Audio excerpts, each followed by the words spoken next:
Hello, hello, and welcome, boys and girls, all ages, to another Western Cinema present. Today's feature is Real Lobo, starring John Wayne,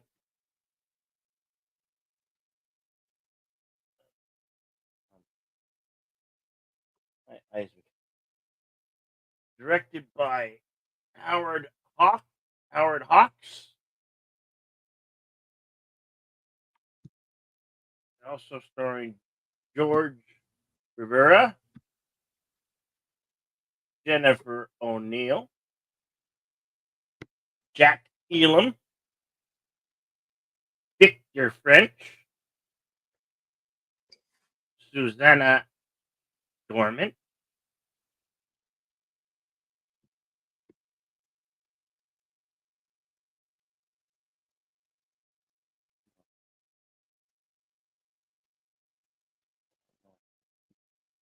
I hit a button. Hit the wrong button.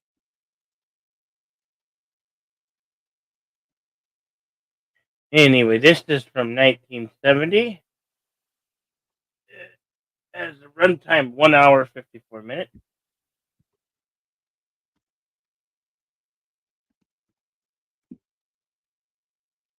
With me, as always, my partner in crime, Deleted Scenes. How you doing, Deleted Scenes? I'm fair to partly cloudy. How are you? It's sunny here, sunny and warming up. Summer's coming soon, sooner than soon.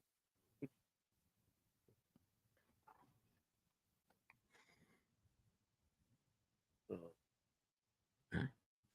have you have anything you want to say about it before we get started here?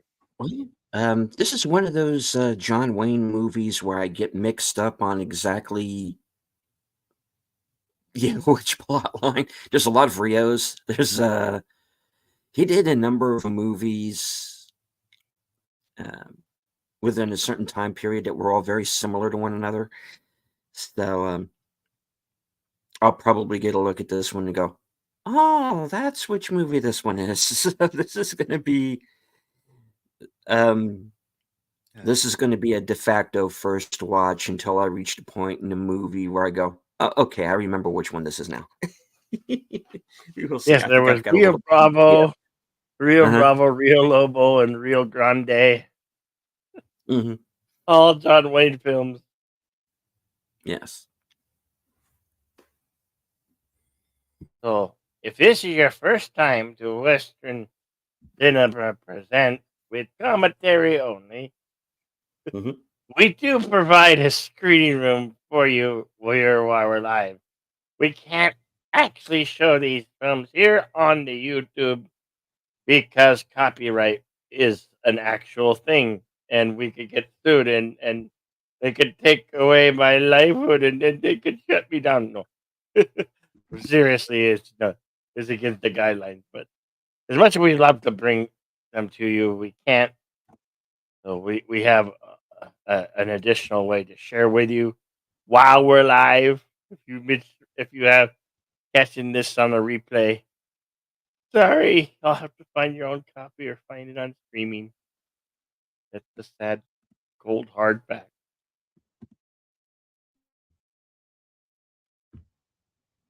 You see that El- Lady V Elements has rejoined the channel as a new member, and Connie Clary is a member for 3 months, saying thank you for what you do.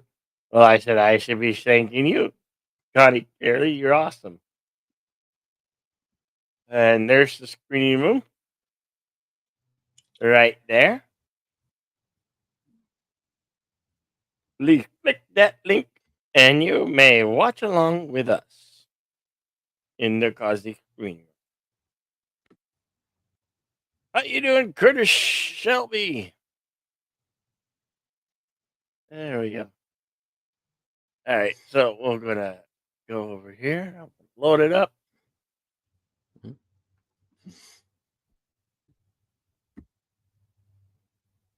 and we'll get underway.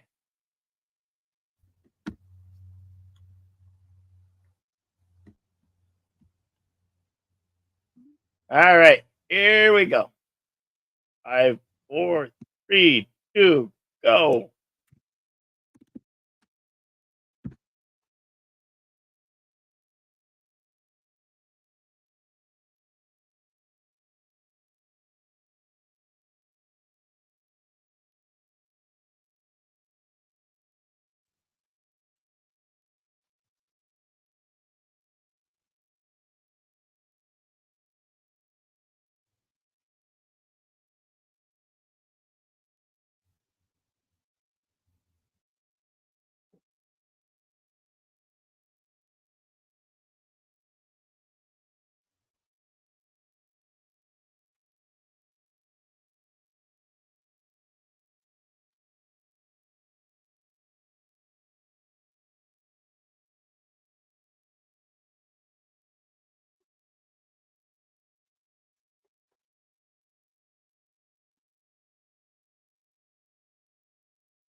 It looks like we have a mariachi playing his guitar.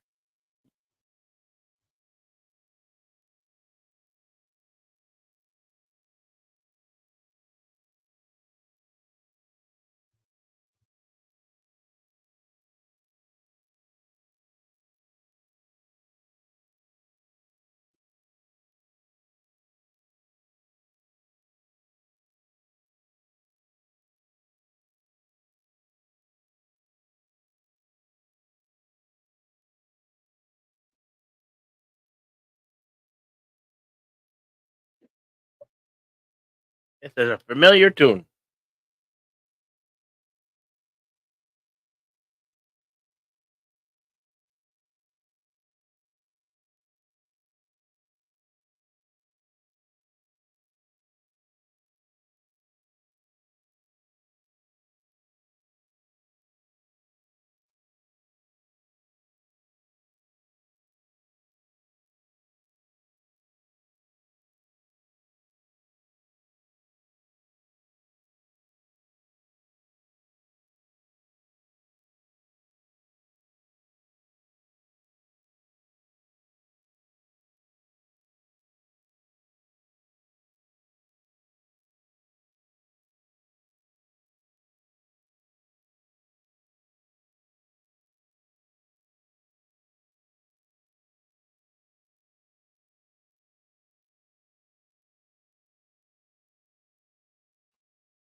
Cavalry guarding a strong box. You know somebody's going to try and swipe that.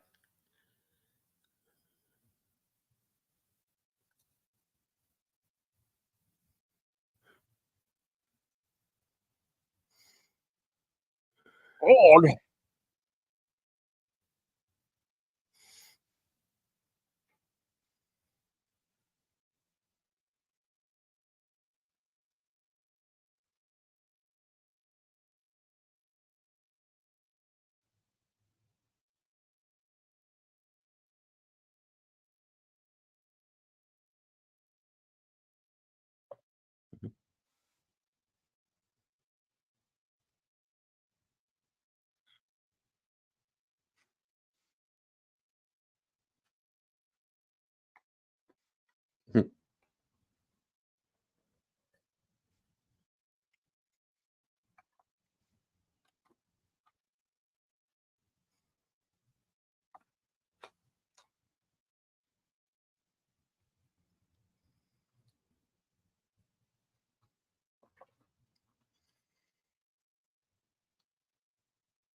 Christopher Mitchum.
It appears like we're gonna have a Confederate soldiers rob the bank, rob the train Hmm. of its gold.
Uh-oh.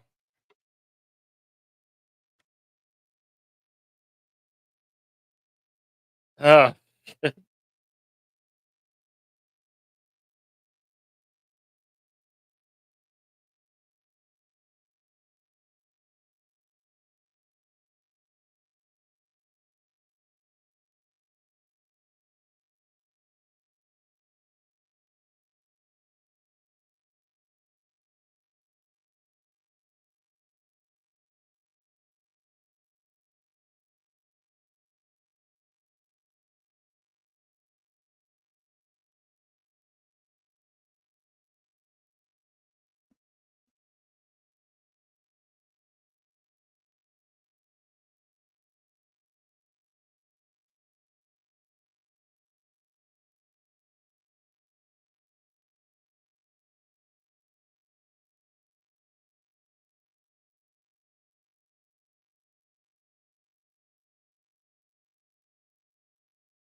Assemble the Calgary. The uh, Or the cavalry. Calvary. Yes.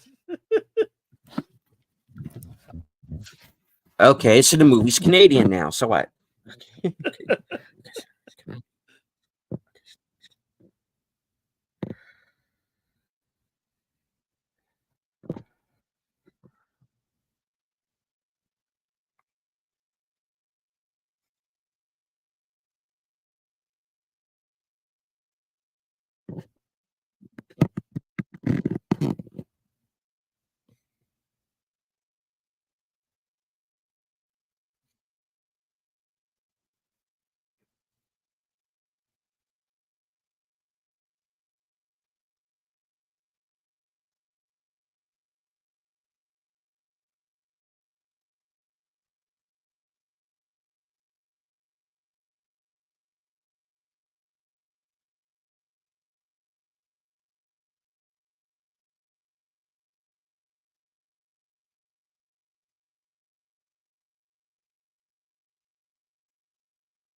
Did they think the?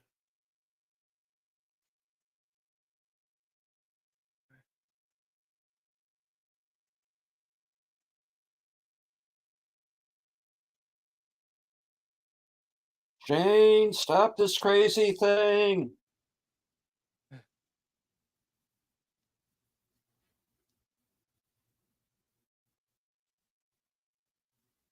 Didn't they really think that those ropes would stop them tied to trees?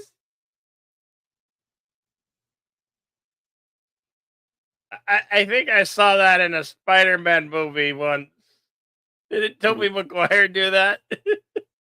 Yep.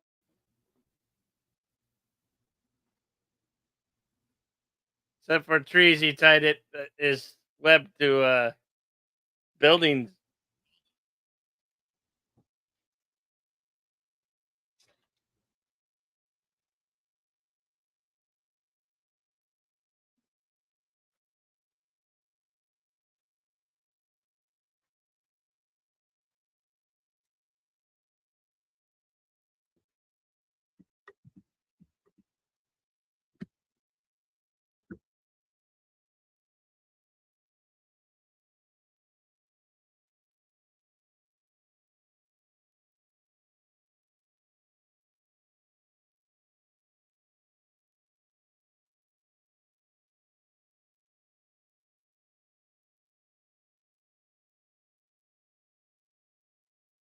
Wow, they didn't take any of the weapons, did they? I think they stole the gold, but they didn't, and they had those weapons. They had guns and cannons.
Hail, dead man walking. We are watching Rio Lobo, starring John Wayne, 1970.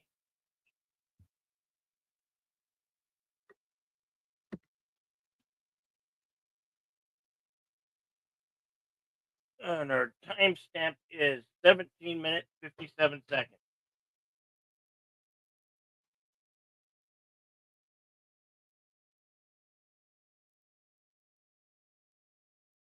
Hello, Spicy Beach.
I am also Hispanic.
right into looks like Yankee.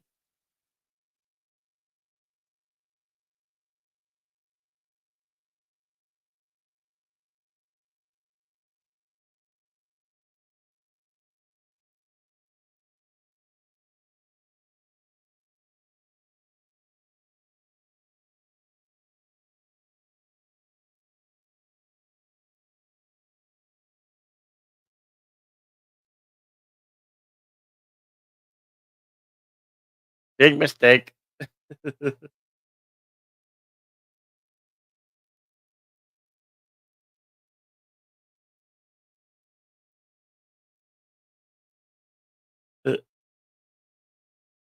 They got him look like a Confederate, but he's still wearing Union pants. Human Union issued pants.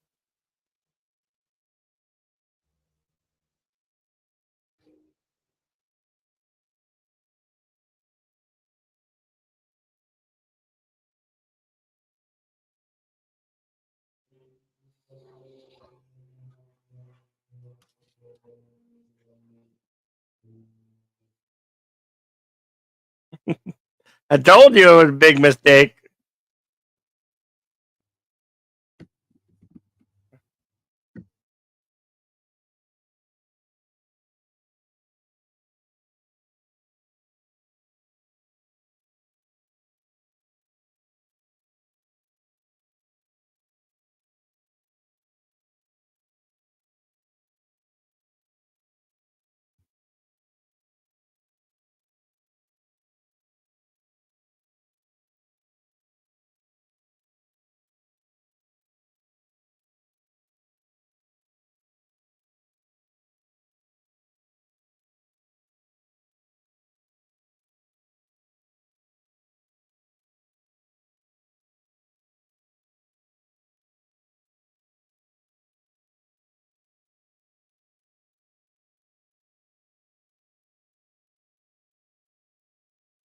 Danman says, in the Civil War, even through the end, you did have uniform confusion, especially on the southern side.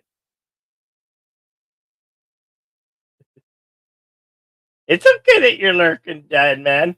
Good to see you, brother.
Chris Shelby says, yeah, I read somewhere there weren't really uniforms.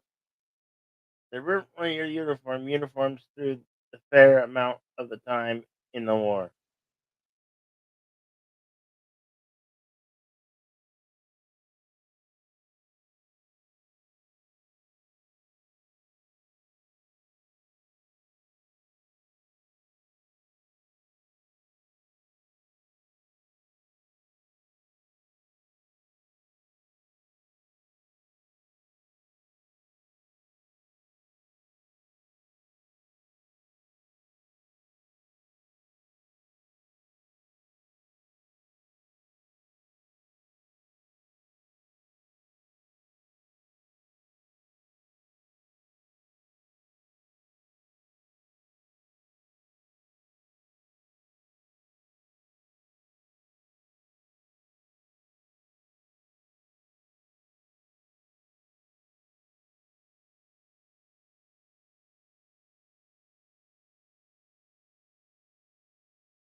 Didn't he give you one in top shelf? Not for the Duke. It says the bottom shelf's A-OK.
Hey, I told him. Okay.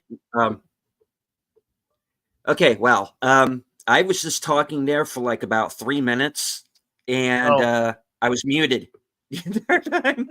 oops.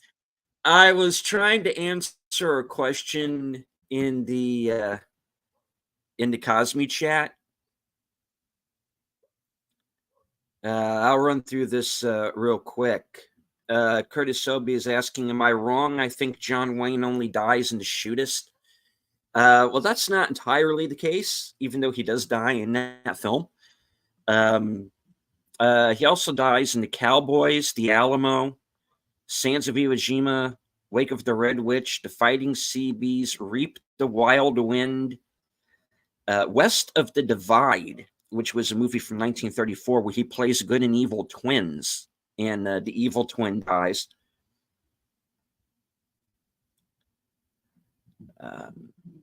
Central Airport, where he's basically an extra. He doesn't have any speaking lines in that movie, and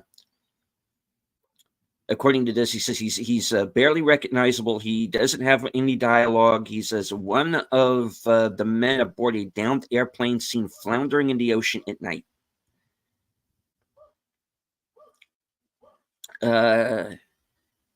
He dies off screen in The Man Who Shot Liberty Valance. In The Sea Chase, 1955, he and Lana Turner are on a ship when it sank, but the film leads you to believe that perhaps they survived. So, and The Deceiver, 1931, Ian Keith plays a character named Thorpe. John Wayne takes over the part when his character becomes a corpse. He's basically an extra. And Hangman's House, in 1928, he's a blindfolded condemned man who's hanged. So yeah, he actually did die a few times, but not very often. No.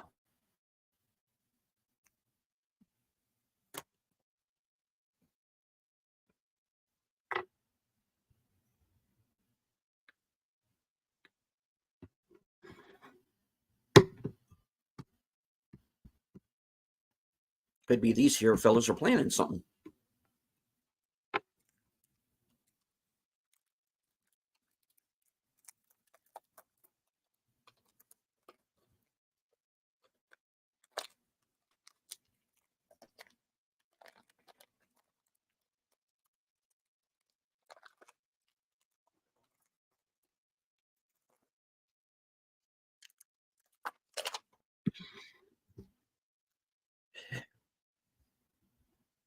Exodor is now Bino. Okay.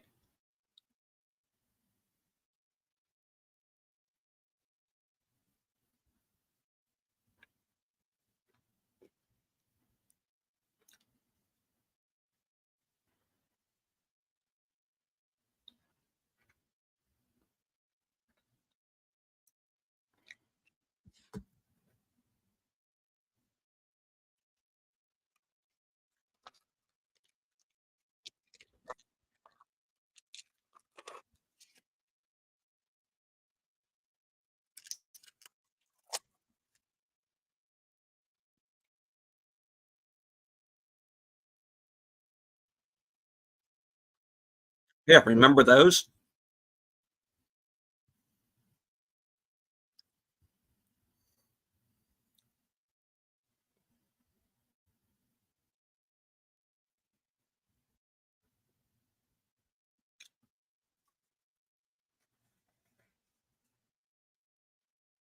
Ooh.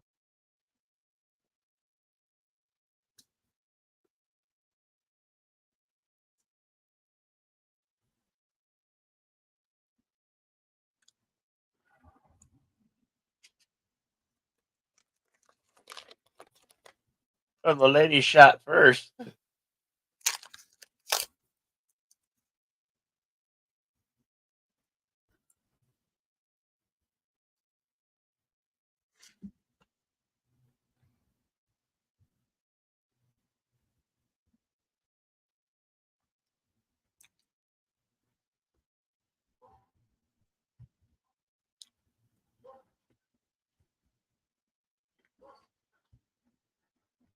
Quite.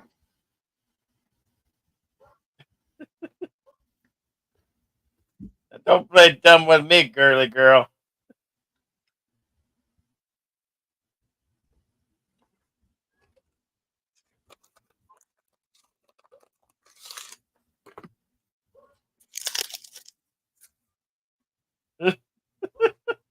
Well, yeah, Yeah, well, because that's always a good idea.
Yes, we had to remove all of your restrictive clothing.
Oh shit! Since when has a woman ever been ready in 10 minutes? Yeah.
Hey, wait a minute.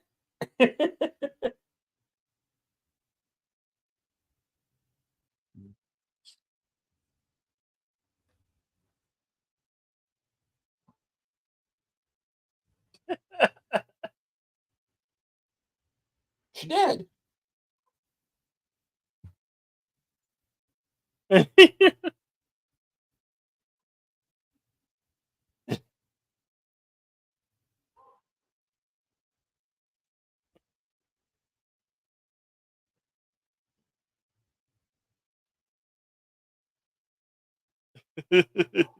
You'll get up, you're gonna have some.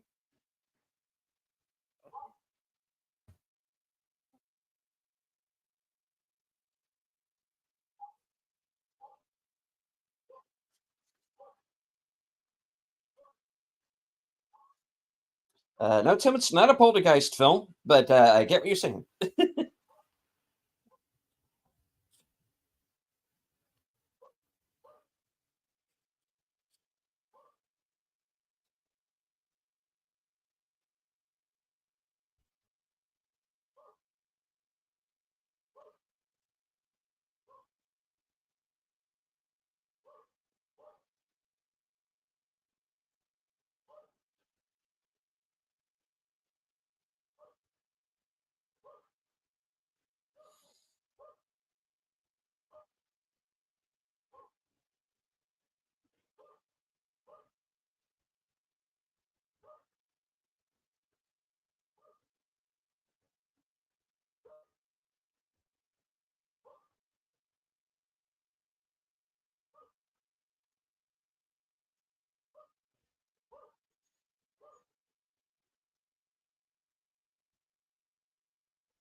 Okay.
Yeah, why?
But I don't want your cake in my teeth.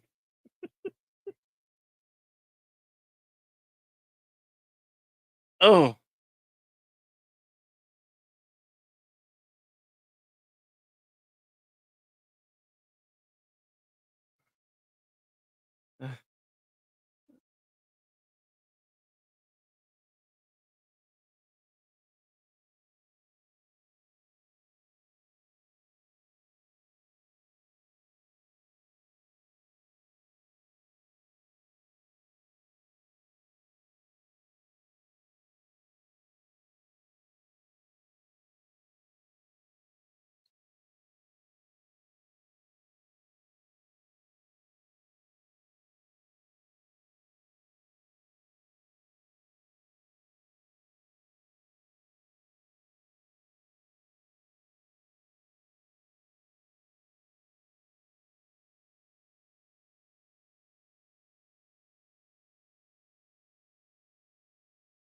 Hey, Tim.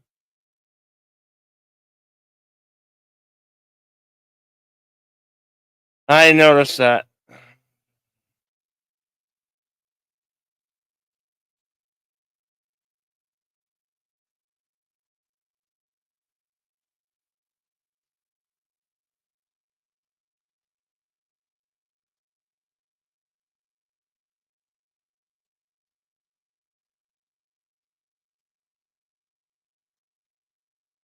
That's okay. We can handle the spammers.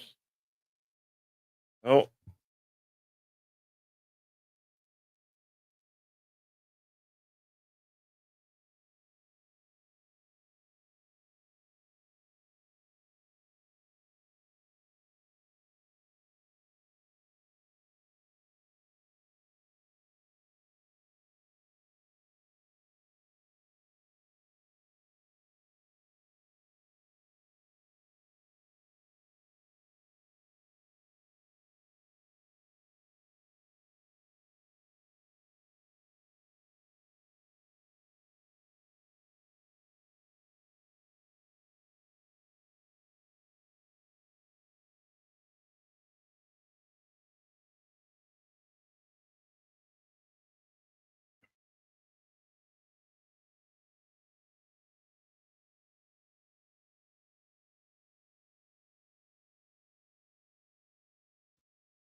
hmm?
That looks like Arizona to me.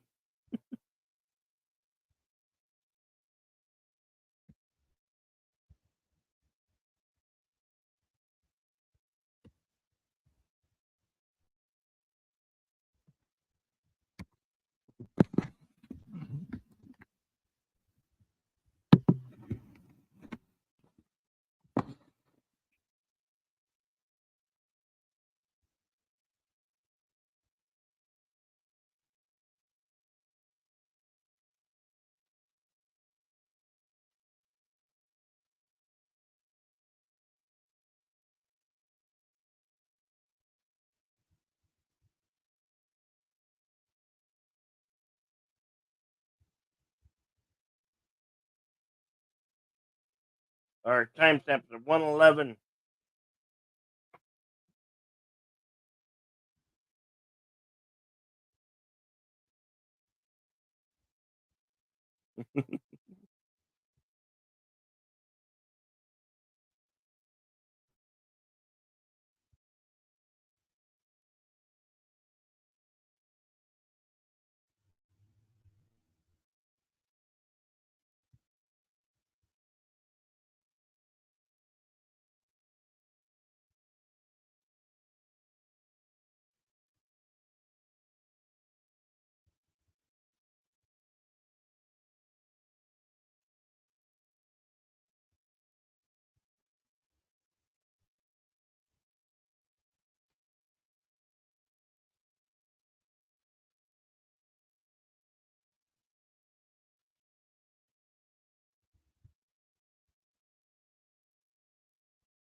Oh,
Lady V, don't worry. I handled. You don't do that in my house.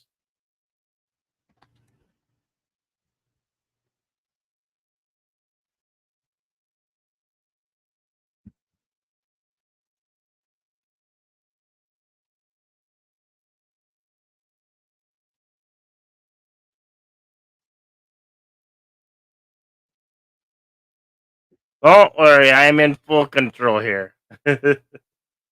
We do with those spammers what I will.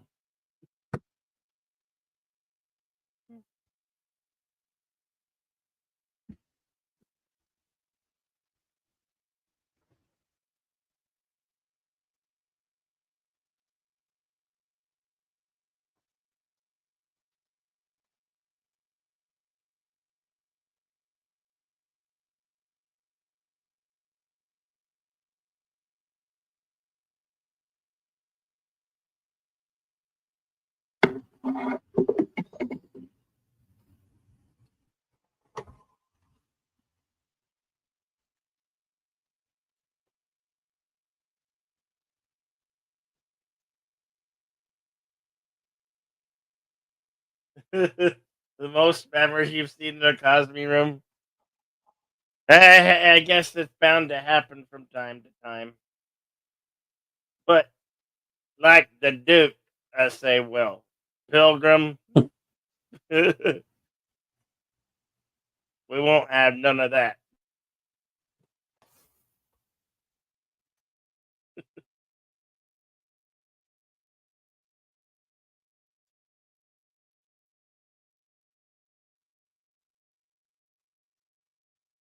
That's the Jedi giving the big wah.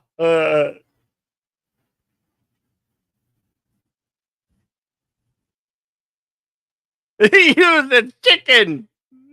Nice.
Kabong.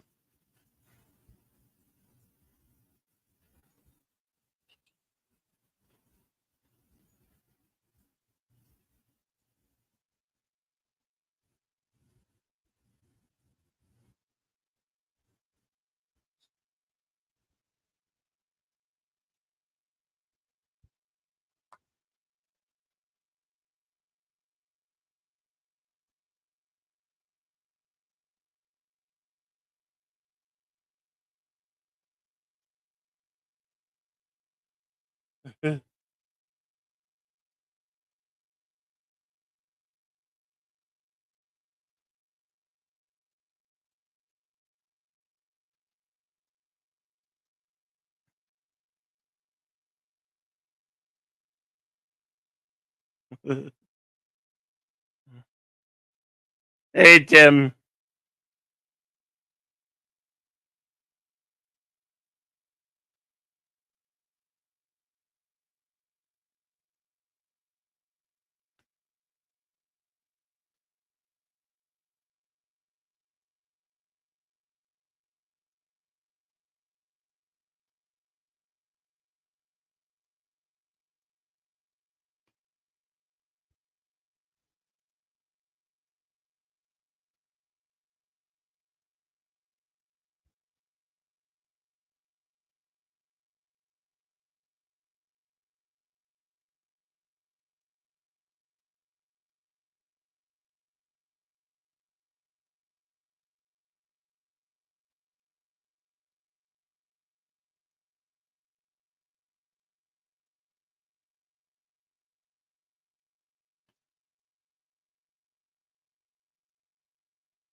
Hey, LDG.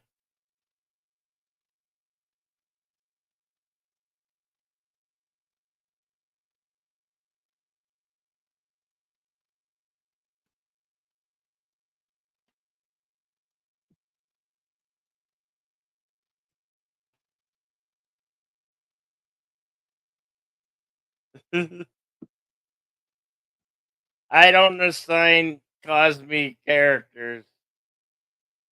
Hmm. Drop and roll. Drop and roll.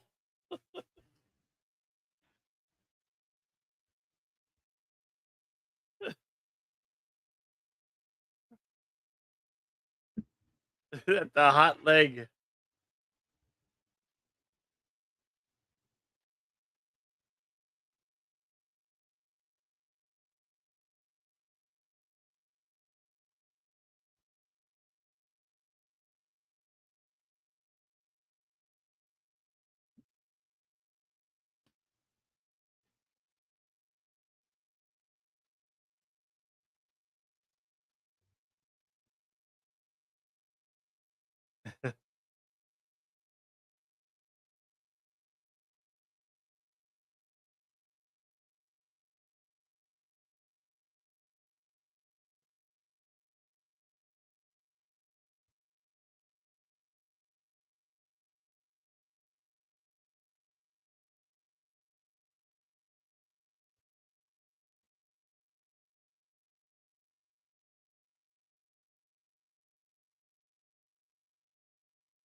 Funny, John Wayne played catch 'em once.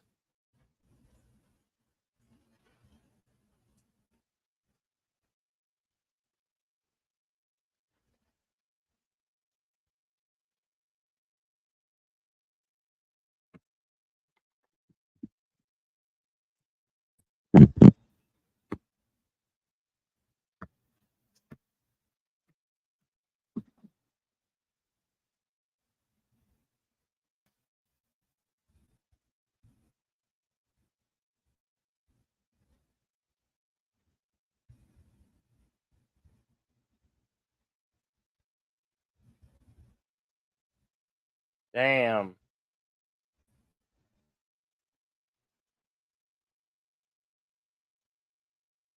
He cut her face, man. Just can't do that, man.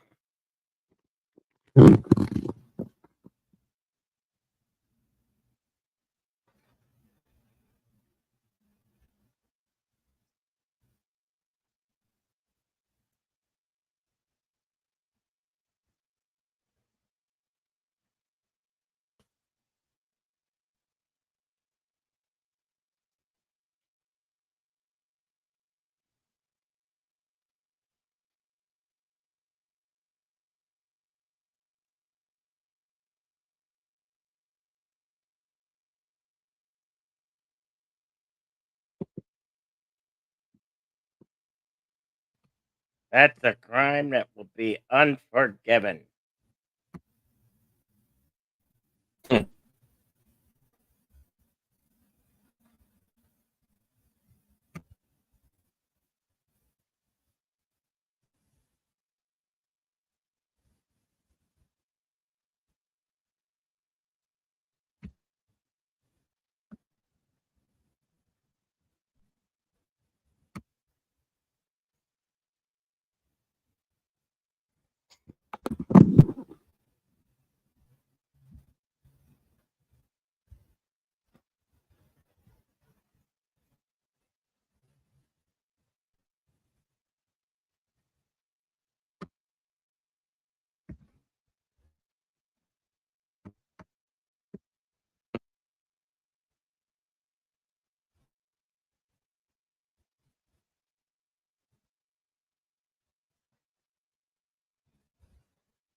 I know Ketchum's leg caught on fire, but he's sure acting like it got kicked in the balls by one of them horses.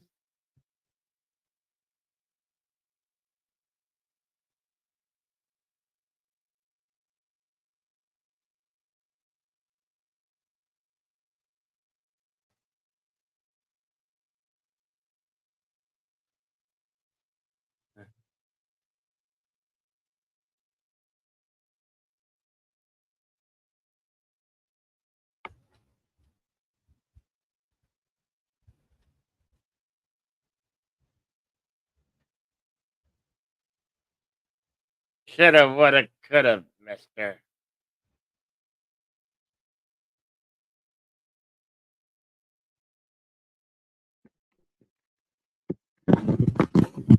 We'll see.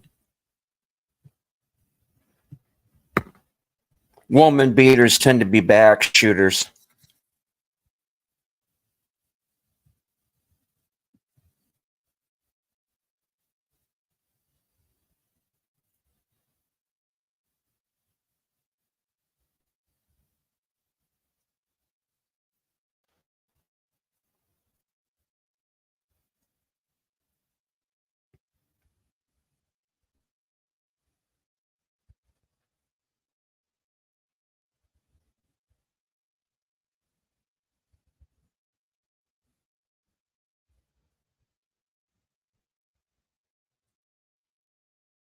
Ah, he's got one of them annoy people thingies.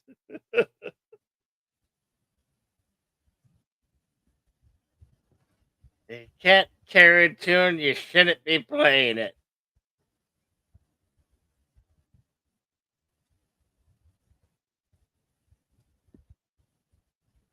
Yeah, Lady V, one of them mouth there, harp. Mhm.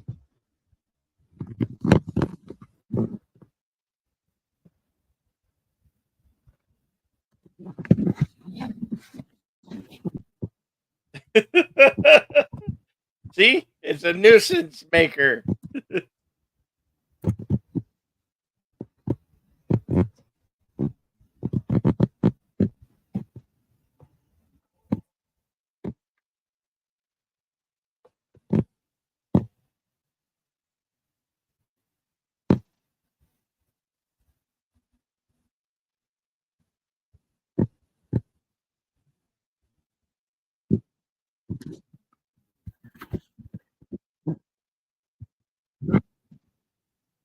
Oh no, not the guy from the movie where the woman can't say werewolf.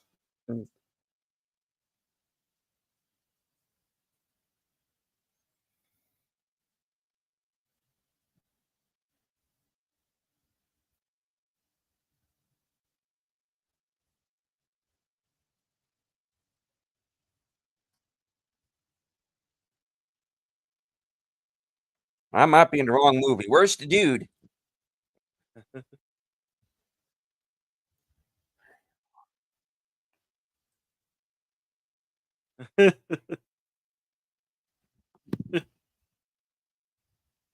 Mm.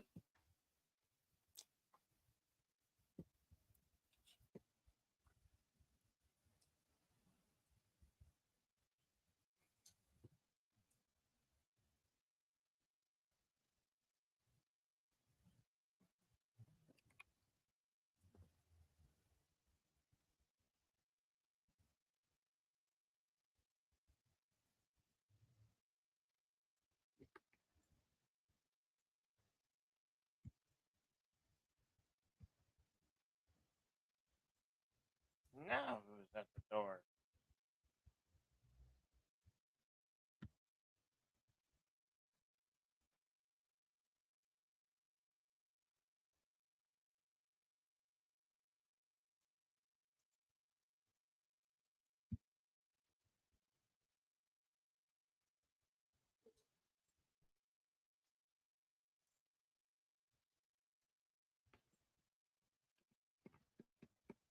Rock.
Too.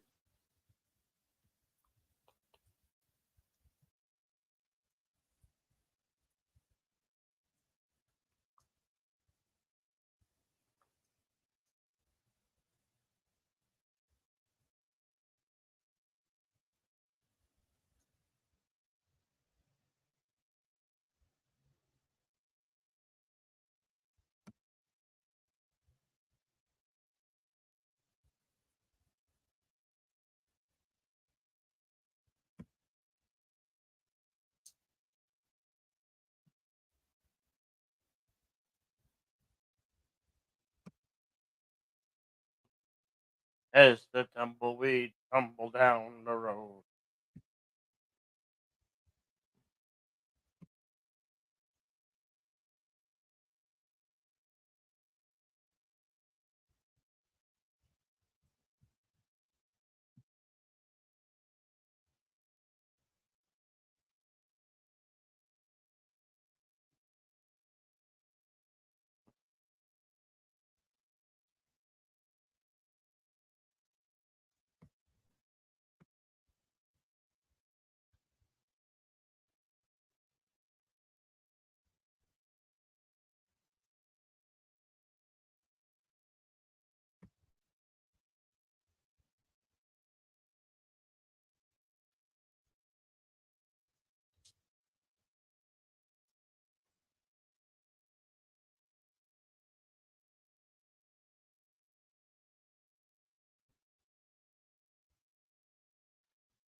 I said the back door, not no.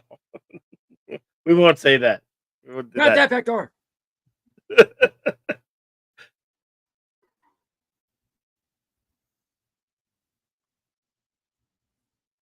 Simmons asking, all fought in the war, but on which side? Well, I don't think it really matters now. They're kind of on the same side.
Whoops.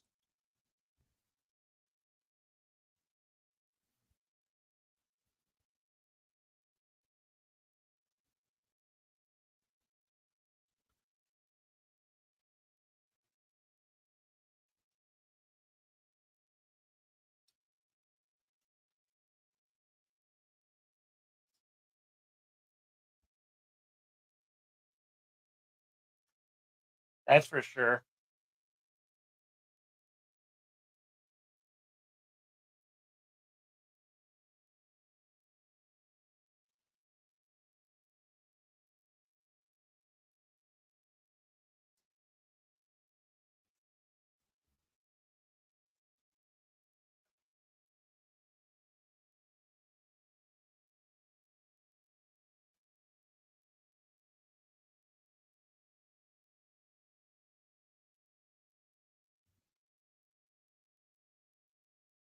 And Junior Justice is no more.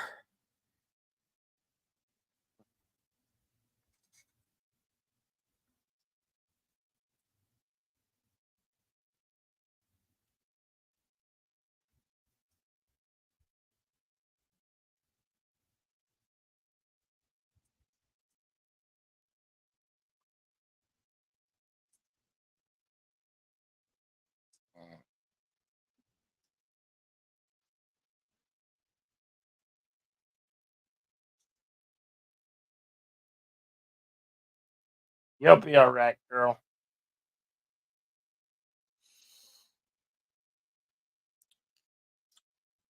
Yep.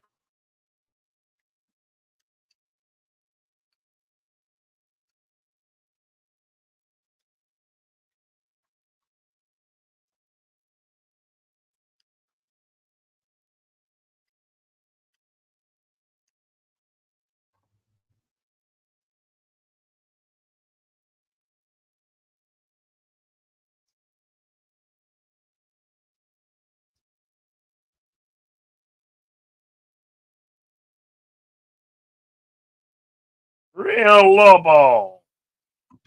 Mhm.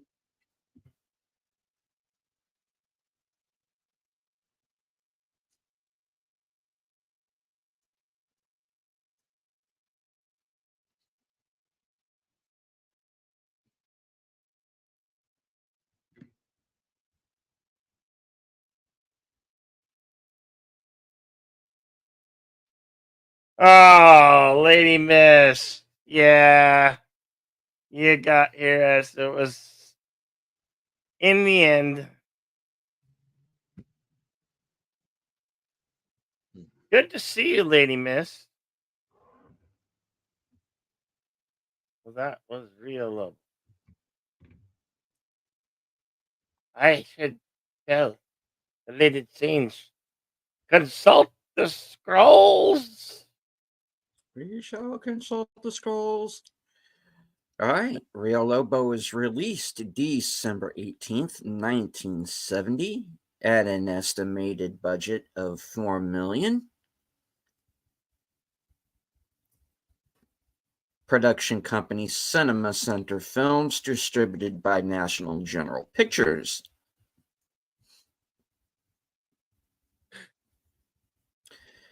Filming locations included Tucson, Yep. to Macquarie, Ruby, the Sonoran Desert, Aravaca, Cerrito Mountains, Tucson Mountains,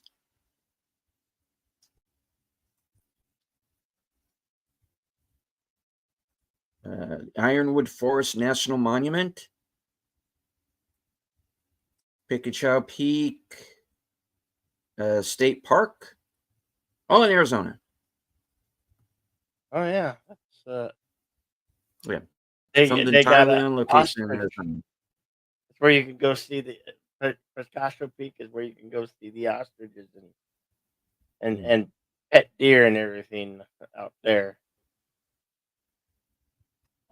All right. Okay. You're welcome, Spicy Let's Beats. see. Our pleasure here at Western Cinema Presents. All right. Here's some trivia. This was the final film of director Howard Hawks.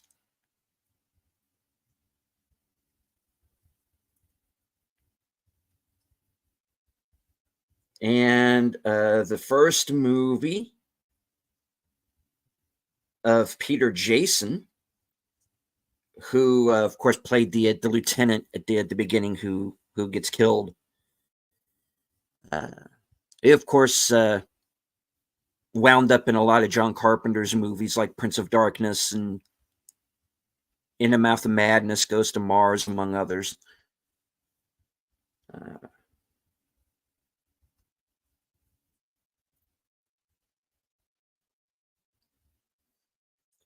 All right. Howard Hawks later said, "I didn't think it was any good." He also blamed the film's poor critical and commercial performance on John Wayne, saying that at 63, Wayne was too old to carry a movie. When the film was released, many critics pointed out that Wayne was too old, in fact, to play a soldier during the American Civil War.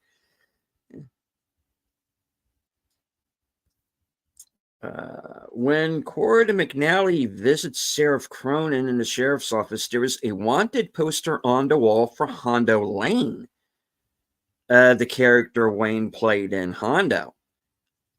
But the picture is not Wayne; it's the guy who played the character in the TV show. Mm. All right. Jack Elam plays the character Old Man Phillips, even though he is 13 years younger than John Wayne. Wow. John Wayne was Jack Elam was in Cannonball Run as the bad doctor. Mm-hmm.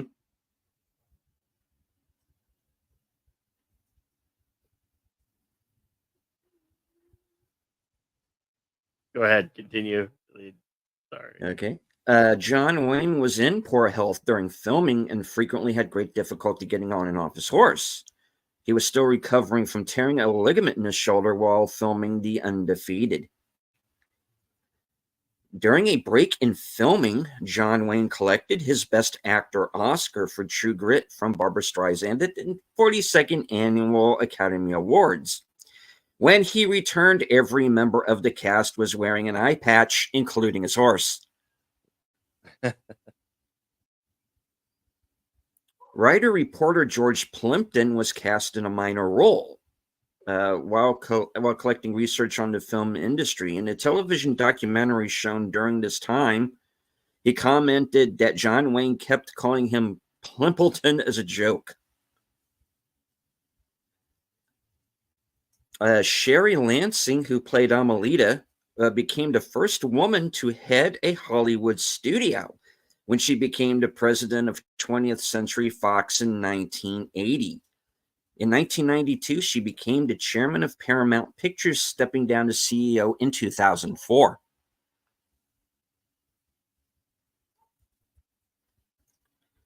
One of the three production companies, Cinema Center Films, was founded, wholly owned, and operated as a theatrical film production subsidiary of CBS. CCF only operated from 1967 to 72, producing about 30 films.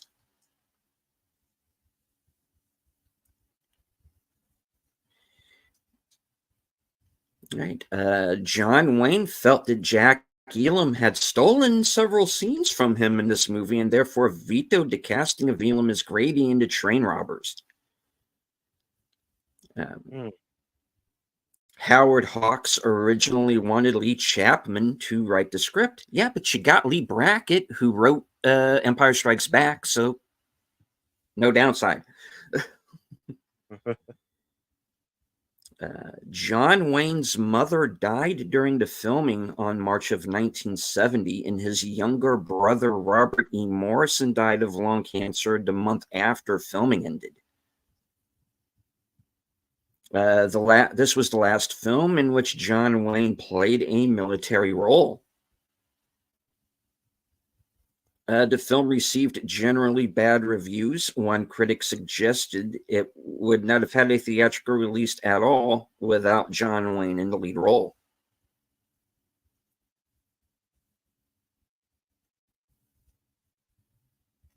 Howard Hawks did not show up for work one day, thinking it was Saturday. All right. The film was to be shot in Durango, Mexico, on a budget of $5 million. However, shooting on Lawman took up the facilities there, so Howard Hawks and Cinema Center had to spend an extra $1 million in order to shoot at Old Tucson, Arizona, near Los Angeles, California.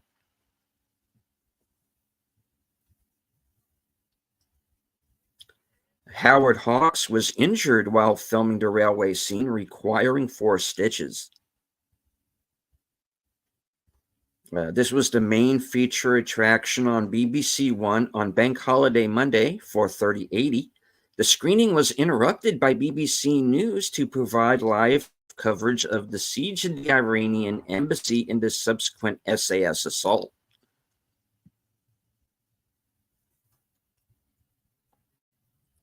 Lee Brackett was brought onto this film after Howard Hawks fired writer Burton Wall. She followed Hawks' instructions against her better instincts to push the story back toward the 2 earlier westerns. Says, most of what I did on Real Lobo was try and patch over the plot holes, she said later. I was unhappy that Hawks went back to the same old ending of the trade.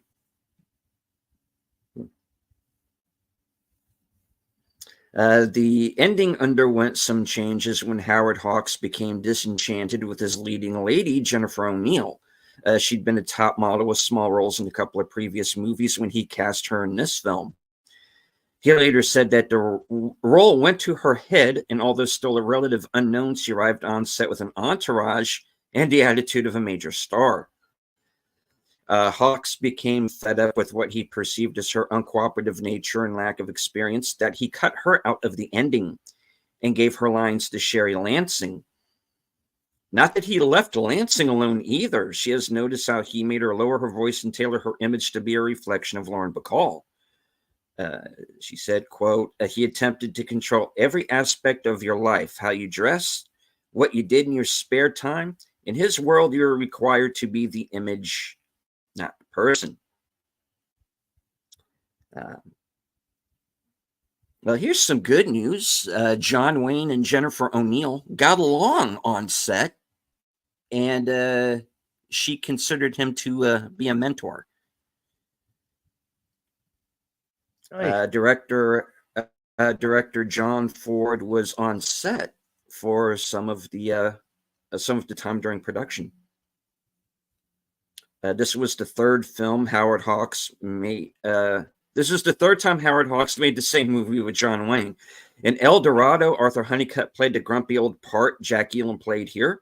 Honeycutt's character carried and blew a bugle throughout the movie. Here, Elam tosses a bottle, crashing and making a loud noise while the men were sneaking up to a location. Wayne remarks that he should have just blown a bugle.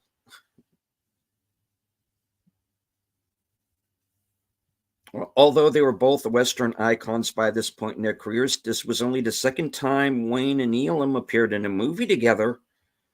The first was The Comancheros, in which Elam had a minor part.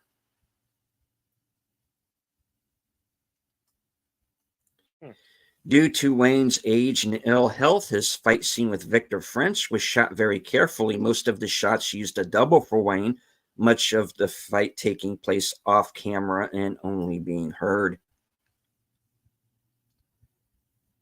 The decision to cast a Hispanic actor as a Confederate soldier was widely criticized. Shit. Yeah. Take care, Dad, man. Take care. All right. I'll do a few more of these and then move on.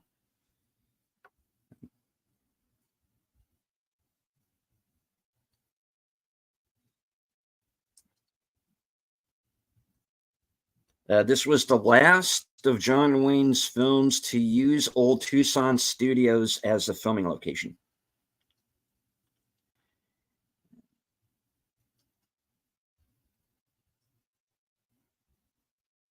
This was Sherry Lansing's final acting role in a feature film. For the rest of her career, she would work behind the camera as a producer of such successful films as Fatal Attraction, Black Rain, and Indecent Proposal. And then that's when she went on to become a studio executive at Paramount and made the final decision to green light Braveheart. Hmm.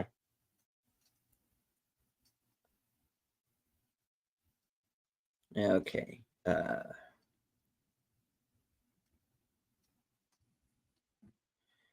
All right.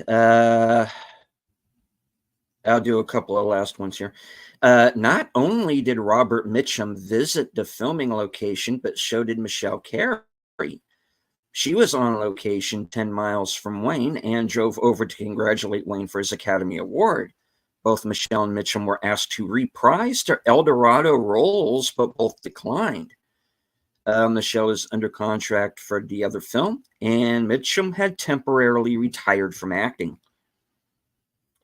In fact, both George Kennedy and Michelle Carey drove from their film location in Mescal, Arizona, 40 minutes away, to Old Tucson Studios to congratulate Wayne on his Academy Award for True Grit. Both Michelle and George were filming Dirty Dingus McGee with Frank Sinatra, who chose not to ride along.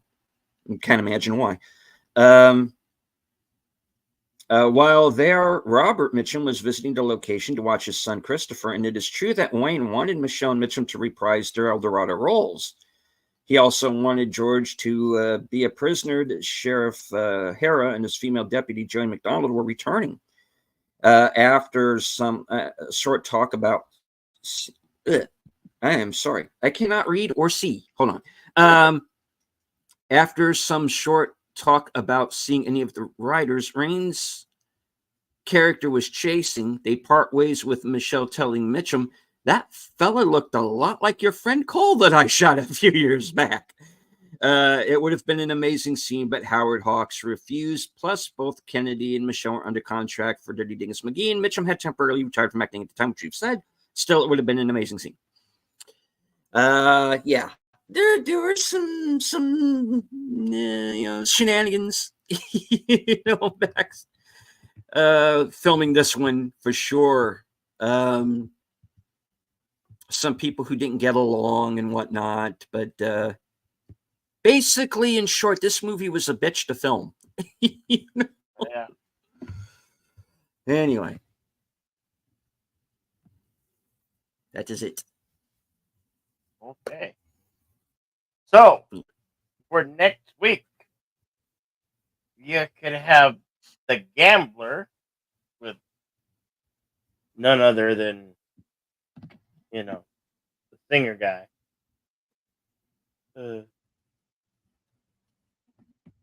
Kenny Rogers. Or if we could do a Gunsmoke movie from 1987. Place your votes. Put your votes in. The Gambler or a Gunsmoke movie from 1987. These were made for TV movies. They're like TV Y14, almost like a PG-13.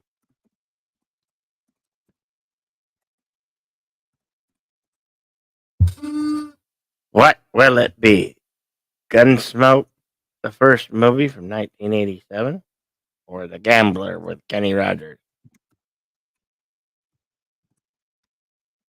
Westerns and comedy. All right. The poll is now up.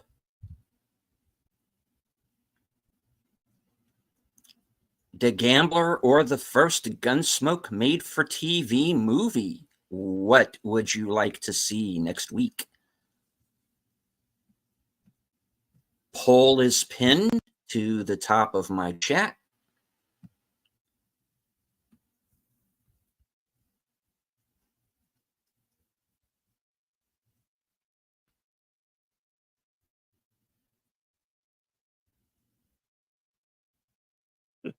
Honey says yes, those.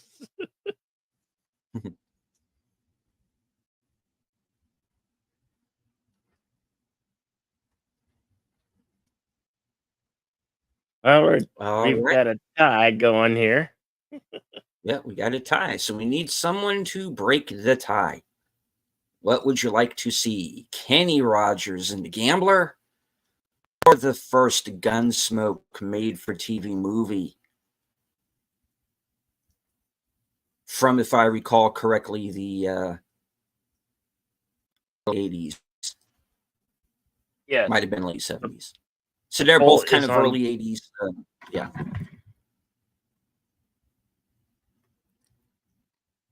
And so far we are tied. So we will need someone to break the tie.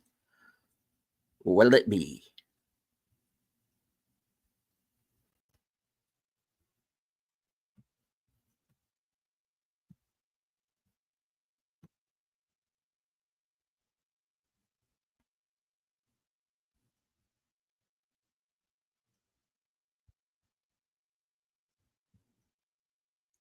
And hello into chat to Jeff B. Yeah.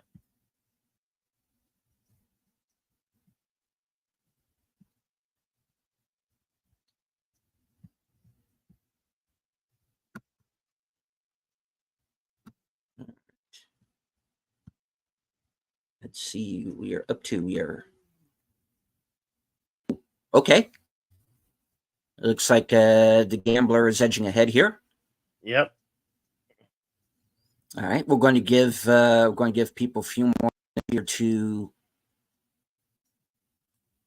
put in their vote. I know there's more than 7 of you watching right now, so please head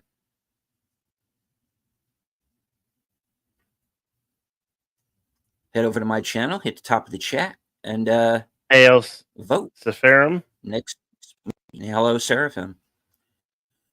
All right. While the voting concludes, Bill, what do you have coming up? Nothing really for tonight. Oh, Working on some things over here. Uh, I just got the usual, unless um other things come up and do some surprise streams. Don't know, but pretty much the usual.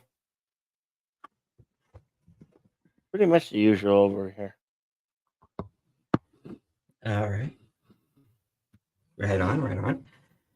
All right. I would like to go ahead and remind everyone later on tonight at 8 p.m. Eastern Standard Time will be my next episode of Unscripted, entitled Warhammered. I'm going to be going a little bit into this whole controversy that's been stirred up around Warhammer and why I think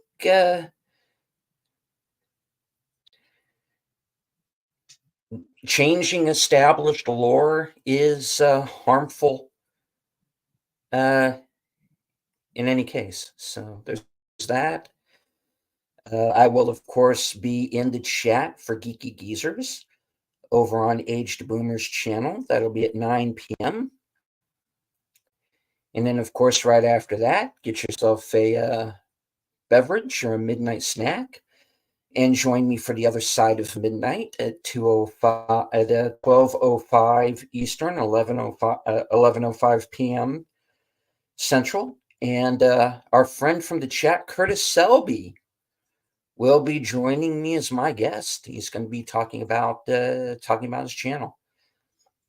Nice. And then of course, join me tomorrow for a mystery movie night at the Regal.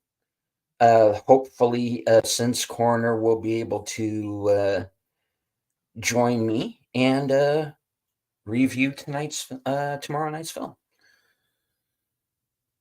And then, of course, Tuesday will be the next episode of Live from Sparkwood and 21. Troy Pacelli, Netters Network, Aged Boomer are going to be joining me as we watch, let me say, I believe it's episode 23 of the Twin Peaks series, the season 2 episode Wounds and Scars, which was the episode that introduced Heather Graham's character, Annie Blackburn. And I am going to have reviews up here soon for the Ministry of Ungentlemanly Warfare and Rebel Moon Part 2.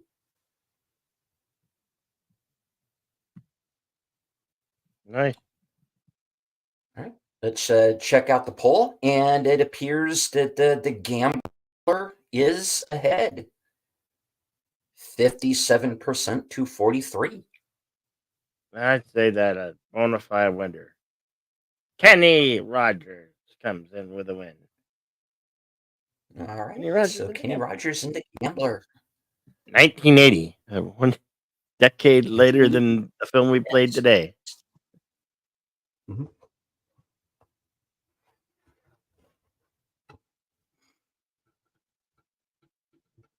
There, yeah. So we are gonna get to the other ones that were mentioned. There's the Gunsmoke from 1987. Then they made another one in, I believe, 92 and 93, somewhere in the 90s. So go from 87 on those. But we have those available for future Western Cinema Presents. Well, I'll love to have you guys and gals join us for those. As always, be excellent to each other. Party on. And we'll be seeing you on the next one. Back to you, deleted scene. All right, and don't forget, join us Thursday afternoons at 4:30 p.m. Eastern Standard Time for Action Theater. And this week's movie is going to be the first Equalizer film with Denzel Washington.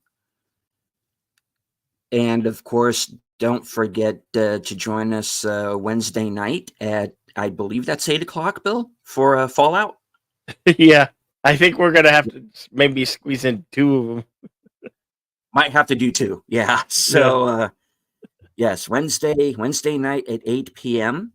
for episode 2 and 3. Perhaps 3. Might be best if we do 3 since we did have to skip the week. Yeah. So episodes 2 and 3 of Fallout. So we're going to make up for lost time here, and now that everything is kind of up and running, and a little bit of an internet snag on your end of things last week, unfortunately. Yeah. And we had to push back a couple of shows, but this week we're going to make up for it. Action Theater on Thursday and Fallout on Wednesday. So stay tuned. Don't forget the tagline. Oh yes. From HQ in our second home office in Arizona, and all points north, south, east, and west, and beyond. Good night, take care, stay strong, because this is how we win. Later, folks. See you around.